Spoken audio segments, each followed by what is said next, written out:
So we looked on the old site and we noticed these are called structural SEO problems, on-page errors. We have two H1 tags. This confuses Google.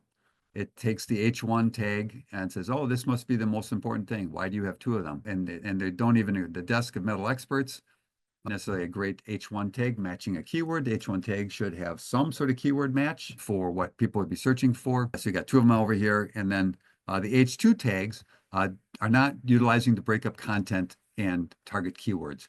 So you want the H2s to, you want your H1s, your H2s, the headline tags are very important parts when you're putting a page together to give it a structural organization, a hierarchy, so that as a person is going through, there's a logical organization to this page.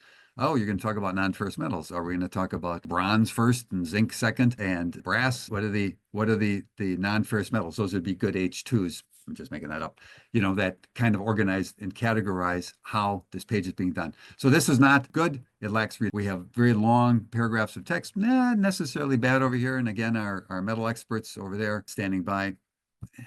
This page is hard to read. And it also isn't focused on targeting the kind of questions that people are asking in the search engine. So your research and the analysis that you're doing of what your competitors are doing, what pages are showing up in search results, what your ad campaigns are driving in, all give you information as to how to optimize pages like this. And so here we have the old site again.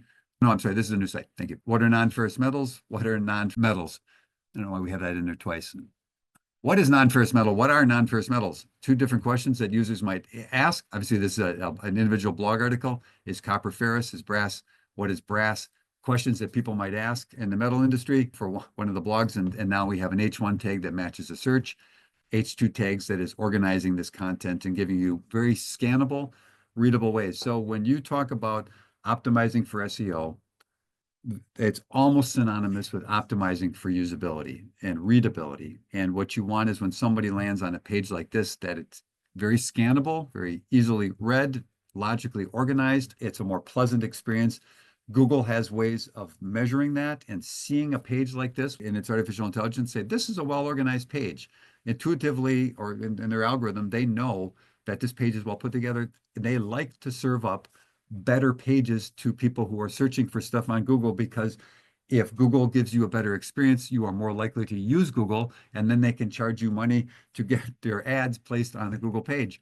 It's a win-win-win. So users like better content. Google likes better content for the same reason users do. And if you put good content together and organize it well with H1s and H2s and everything else like that, it's going to be very useful for clients.